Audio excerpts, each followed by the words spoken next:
ओम नमः शिवाय। दोस्तों, आपका हमारे चैनल पर स्वागत है। आज के इस कार्यक्रम में हम आपको जानकारी देने वाले हैं मिथुन राशि वालों के लिए साल 2025 के अंतिम यानी 6 महीने कैसे रहने वाले हैं।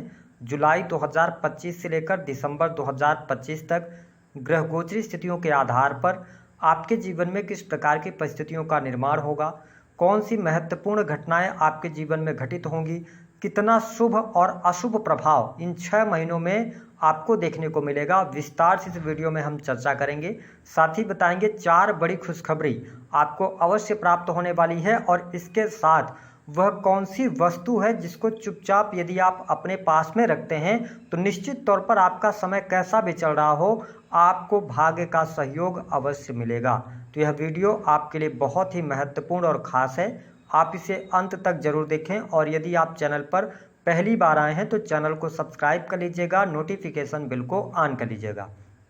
देखिए मिथुन राशि वालों, यदि हम आपके लिए बात करें तो जुलाई 2025 से लेकर दिसंबर 2025 तक जो बड़े ग्रहों की स्थिति रहेगी वह इस प्रकार से रहने वाली है। देवगुरु बृहस्पति आपके प्रथम भाव लग्न भाव से ये गोचर करेंगे। 9 जुलाई तक ये अस्त रहेंगे सूर्य के प्रभाव के कारण, लेकिन उसके बाद ये उदित होंगे और 18 अक्टूबर 2025 तक प्रथम भाव में ही गोचर करेंगे। अतिचारी हैं, उसके बाद ये कर्क राशि में प्रवेश करेंगे जहां पर 4 दिसंबर तक रहेंगे। 4 दिसंबर को ये वक्री होकर पुनः आपके प्रथम भाव में आ जाएंगे। दूसरे बड़े ग्रह की बात करते हैं तो शनिदेव आपके दशम भाव से गोचर कर रहे हैं। 13 जुलाई से ये वक्री होंगे। वही राहु की उपस्थिति आपके नवम भाव में बनी हुई है। साथ ही केतु आपके 3rd हाउस से गोचर करेंगे। अन्य ग्रहों की जब हम बात करते हैं तो मंगल 40 से 42 दिनों में अपना राशि परिवर्तन करते हैं। सूर्य प्रत्येक महीने अपना राशि परिवर्तन करते हैं। बुध और शुक्र की जो स्थिति है वह 20 से 25 दिनों में बदलती है। तो संपूर्ण ग्रहों को ध्यान में रखते हुए हमने आपके लिए राशिफल तैयार किया है कि ओवरऑल 6 महीने में क्या कुछ आपके जीवन में घटित होगा।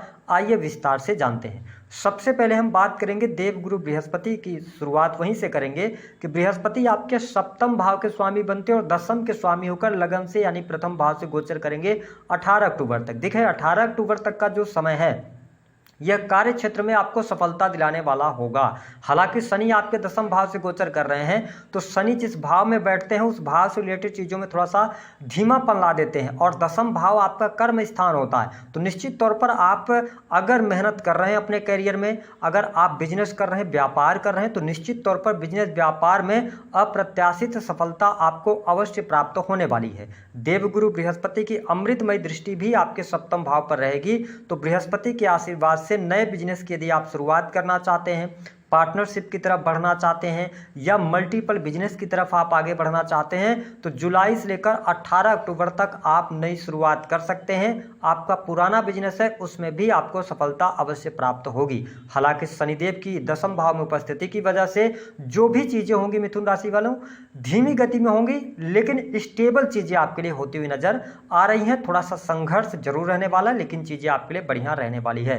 वही यदि आप नौकरी पेशा जीवन के अंदर हैं, आप गवर्नमेंट सेक्टर से जुड़े हैं, सरकारी क्षेत्र से जुड़े हुए हैं, चाहे आप टेक्निकल फील्ड हो गया, इंजीनियरिंग का फील्ड हो गया, इसके अतिरिक्त किसी भी प्रकार प्रशासनिक सेवाओं के अंदर आप कार्यरत हैं तो यह समय आपके लिए अच्छा रहेगा। प्रशासनिक सेवाओं में आपको लाभ मिलेगा। काफ़ी लंबे समय से यदि आपकी प्रमोशन रुकी हुई थी, प्रमोशन की आप चाहत रख रहे थे तो यहाँ पर थोड़ा सा आपको 18 अक्टूबर तक वेट करना पड़ सकता है। लेकिन 18 अक्टूबर के बाद जैसे ही देवगुरु बृहस्पति का राशि परिवर्तन होगा तो बृहस्पति आपके 6 हाउस को देखेंगे और शनिदेव की जो स्थिति रहेगी वो दशम भाव में ही रहेगी। तब तक ये मार्गी भी हो चुके होंगे। तो स्थितियाँ आपके लिए 18 अक्टूबर के बाद बहुत अच्छी बनती हुई नजर आ रही हैं। यानी नवंबर दिसंबर तक आपके लिए पद प्रतिष्ठा की प्राप्ति, मान सम्मान में वृद्धि, साथ ही प्रमोशन के योग बनेंगे। मन चाही जगह पर ट्रांसफर के लिए भी आप प्रयास कर सकते हैं। आपके लिए समय लाभकारी रहेगा। वही आप देखें कि देवगुरु बृहस्पति पंचम भाव को भी देखेंगे तो जो स्टूडेंट हैं, विद्यार्थी हैं, उनके लिए जुलाई से लेकर और अगस्त, सितंबर और अक्टूबर ये महीने बहुत ही शानदार रहेंगे। आपकी पढ़ाई लिखाई में अच्छा प्रदर्शन आप करेंगे, साथ ही पढ़ाई लिखाई में मन भी लगेगा। यदि आप नई जगह पर एडमिशन लेना चाहते हैं या आप सब्जेक्ट चेंज करना चाहते हैं तो आपके लिए समय बहुत ही अनुकूल रहेगा। अच्छी जगह पर एडमिशन होगा, आपकी एजुकेशन अच्छी रहेगी और साथ ही गुरुजनों का सहयोग और सपोर्ट भी आपको मिलेगा। जो लोग कॉम्पिटिटिव एग्जाम वगैरह की तैयारी कर रहे हैं उनके लिए समय जुलाई यानी 15 जुलाई के बाद से लेकर 28 जुलाई तक का टाइम कॉम्पिटिटिव एग्जाम के लिए बहुत बढ़िया रहेगा। उसके बाद थोड़ा सा आपको वेट करना पड़ेगा। 18 अक्टूबर के बाद से लेकर 4 दिसंबर तक आपके लिए कॉम्पिटिटिव एग्जाम में सफलता प्राप्ति के योग दिखाई देते हैं। स्पेशली अगर आप बैंकिंग सेक्टर की, किसी फिनांस के सेक्टर की या इसके अतिरिक्त शिक्षा विभाग की तैयारी वगैरह कर रहे हैं तो आपके लिए अनुकूल परिणाम अवश्य देखने को मिलेंगे। साथ ही मिथुन राशि वालों बात कर लेते हैं राहु ग्रह की। देखिए राहु आपके नवम भाव से गोचर कर रहे हैं, तो यह समय उन लोगों के लिए बहुत शानदार रहेगा जो लोग विदेशी भूमि में हैं। यानी कि अगर आप विदेश में ऑलरेडी रह रहे हैं, आपका मिथुन लग्न या मिथुन राशि है, तो राहु के प्रभाव के कारण आपको अनुकूलता अवश्य देखने को मिलेगी। लेकिन देखिए राहु जब कुंभ राशि में गोचर कर रहे हैं और शनि 13 जुलाई से वक्री हो जाएंगे, तो 13 जुलाई से लेकर और अक्टूबर लास्ट तक आपको ऐसा महसूस जरूर होगा कि भाग्य कभी आपका साथ दे रहा है, कभी आपका भाग्य रुक चुका है। लेकिन ये ध्यान रखें कि ऐसी जब स्थितियां आपके साथ बन रही हैं तो आपको रुकना नहीं है, थोड़ा धैर्य बना के चलेंगे तो बेहतर रहेगा। क्योंकि नवम भाव में जब राहु जैसा प्लैनेट आता है तो ये कभी भाग्य को बहुत ज़्यादा बढ़ा देते हैं तो कभी भाग्य में कमी ला देते हैं, तो इसको आपको संभल कर चलने की आवश्यकता रहेगी। हालांकि राहु आपके प्रथम भाव पर दृष्टि डाल रहे हैं जहाँ पर देवगुरु बृहस्पति विराजमान है, तो ऐसी स्थिति में एजुकेशन, नई स्किल्स सीखने के लिए, कुछ बड़ा करने के लिए, नॉलेज में आपकी वृद्धि होगी, आपकी नॉलेज गेन होगी, तो ये स्थिति आपके लिए बढ़िया रहेगी। इसके साथ ही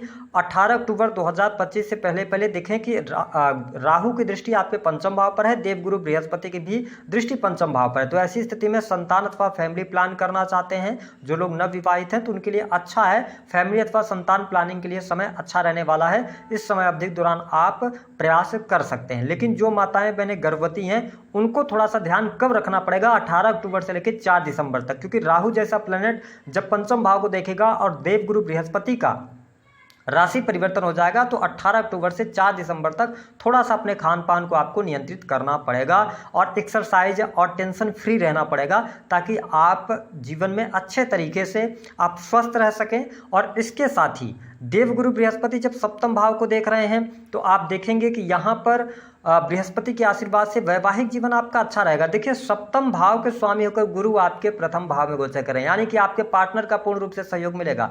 पार्टनर के द्वारा आप कोई भी कार्य अगर करते हैं, अगर पार्टनर से पूछकर करते हैं तो आपके कार्य सफल होते नजर आएंगे। और चाहे आपका समय कैसा भी चल रहा होगा, इस समय अवधि के दौरान पार्टनर आपका पूर्ण रूप से सहयोग करेंगे। पार्टनर से प्रेम सौहार्द भी आपको अवश्य प्राप्त होता नजर आ रहा है। हालांकि मैं आपको बता दूं कि अगस्त और सितंबर ये 2 महीने थोड़ा बहुत आपके वैवाहिक जीवन में उथल पुथल मचा सकते हैं, लेकिन ओवरऑल स्थिति बढ़िया है, वैवाहिक जीवन की स्थिति बढ़िया रहेगी। जो लोग अविवाहित हैं उनके लिए बड़ी खुशखबरी प्राप्त होने जा रही है, क्योंकि जुलाई से लेकर 18 अक्टूबर 2025 तक आपकी शादी विवाह तय हो सकती है। जो लोग विवाह के योग्य हैं उनके लिए रिश्ता अच्छा आ सकता है और वैवाहिक बंधन में बंधने का योग जो बनेगा वह 18 अक्टूबर से लेकर और 4 दिसंबर का टाइम रहेगा, जहां पर आप वैवाहिक बंधन में बंध सकते हैं। साथ ही यदि हम बात करते हैं केतु देव की, तो केतु आपके 3rd हाउस से गोचर कर रहे हैं। तो देखिए वैसे भी मिथुन राशि वालों अगर मैं बात करूं तो आप लोग बहुत ही बुद्धिमान तो होते ही हैं, साथ ही आप में बात करने की कला बहुत अच्छी होती है, आप अपने काम को निकालने में माहिर होते हैं। लेकिन जब केतु 3rd हाउस में गोचर करते हैं तो कई बार ये आलस्य का भाव व्यक्ति के अंदर पैदा करते हैं। व्यक्ति साहस करने से, पराक्रम करने से दूर भागता है। तो ऐसी स्थिति में थोड़ा सा अपने लेजीपन को अगर आप दूर करते हैं तो आपके लिए अच्छा रहेगा। अचानक से आपके अंदर कुछ डिजायर्स होंगी, कुछ पढ़ने का, कुछ करने का, या आर्ट की तरफ आपका रुझान हो सकता है। आर्ट, कला, सेल्स, मार्केटिंग, इन क्षेत्रों में थोड़ा सा चुनौती आपके लिए रहने वाली है। वही जब हम शनिदेव की बात करते हैं तो देखिए दसम भाव से शनिदेव की दृष्टि जो है वह 12th हाउस पर रहेगी। तो निश्चित तौर पर आप ये मान के चलें कि अपने स्वास्थ्य को लेकर आपको सचेत रहने की आवश्यकता रहेगी। स्वास्थ्य संबंधी छोटी मोटी तकलीफ आपको परेशान करेगी, स्पेशली अगर आप को नींद लेने में थोड़ी सी दिक्कत होगी। ठीक है, दूसरी बात है कि हॉस्पिटल के आपके लिए चक्कर यहाँ पर लगते हुए नजर आ रहे हैं। हालांकि आपको बता दें कि जुलाई और अगस्त में थोड़ी सावधानी रखिएगा, उसके बाद सितंबर, अक्टूबर और नवंबर तक ठीक स्थितियां रहेंगी स्वास्थ्य के मामले में। साथ ही कोई इन्वेस्टमेंट कर रहे हैं, लॉन्ग टर्म की इन्वेस्टमेंट कर रहे हैं तो थोड़ा समझदारी पूर्वक करना होगा। ठीक है, और खर्चों पर नियंत्रण रखने की आवश्यकता रहेगी, क्योंकि खर्च इस समय अवधि के दौरान आपके लिए बढ़े हुए रहेंगे। वही जब हम आर्थिक स्थिति की बात करते हैं, धन के लिहाज से आने वाले 6 महीने कैसे रहने वाले हैं, तो देखिए आपको बता दें कि जुलाई का महीना धन के लिहाज से थोड़ा सा आपके लिए चुनौतीपूर्ण हो सकता है।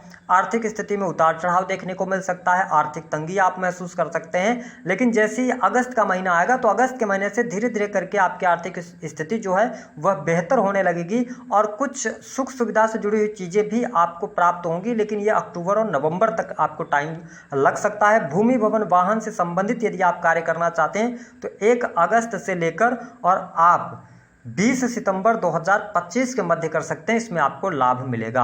अब हम जान लेते हैं कि जिन लोगों के जीवन में कर्ज की अधिकता बनी हुई है, कर्ज से मुक्ति के योग कब तक बनेंगे। देखिए, अगर आप छोटा मोटा EMI वगैरह आपने ले रखा है तो वो आराम से आसानी से चली जाएगी, ठीक है। लेकिन अगर आपने बड़ा अमाउंट उठा रखा है तो आपको इस वर्ष में कर्ज से मुक्ति मिलने में अभी टाइम लगेगा, ठीक है। तो ये स्थिति आपके लिए बनेगी। 4 बड़ी खुशखबरी की जो हम बात कर रहे हैं उसके बारे में जान लेते हैं। पहली बात तो संतान का सुख, संतान को लेकर गुड न्यूज आपको मिलेगी। वैवाहिक जीवन अच्छा रहेगा, बिजनेस व्यापार में सफलता मिलेगी। नौकरी पेशा जीवन भी अच्छा है लेकिन थोड़ा सा चुनौतीपूर्ण समय रह सकता है। और इसके साथ विदेशी भूमि से लाभ होगा, विदेश जाने का अवसर आपके लिए प्राप्त होगा। निगेटिव क्या हो सकता है मिथुन राशि वालों के लिए, आपके साथ में पैसे के लेन देन में सावधानी रखना है, पहली बात तो ये हो गई। दूसरा कि पिता के साथ संबंधों को बेहतर करना है या पिता तुल्य व्यक्ति का वियोग आपको प्राप्त हो सकता है। छोटे भाई बहनों के साथ में संबंधों को बेहतर करने की आवश्यकता रहेगी।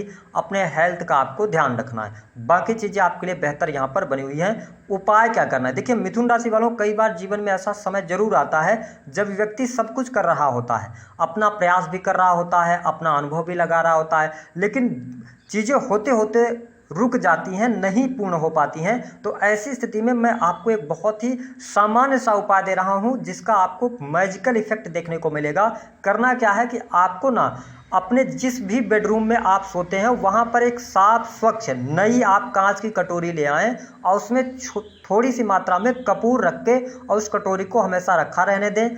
हफ्ते में उस कपूर को आप चेंज करते रहें, पहला ये उपाय रहेगा। दूसरा उपाय ये रहेगा कि आप वॉलेट अगर इस्तेमाल करते हैं, ठीक है, तो आपको करना रहेगा कि जो क्रिस्टल की गोलियां आती हैं, ठीक है, तो उसमें आप ध्यान दें कि हरे रंग की क्रिस्टल की गोली जो है वह अपने वॉलेट में आप कैरी कर सकते हैं। अगर नहीं कर सकते तो अपने ऑफिस में जहाँ पे आप पैसा रुपया रखते हैं वहाँ पर आप इस चीज़ को रखें चुपचाप छुपाकर। निश्चित तौर पर आपका भाग्य साथ देगा। राहु 9th हाउस में जो भाग्य में कमी करेंगे उसकी भी दिक्कत आपके लिए दूर होगी। तो दी गई जानकारी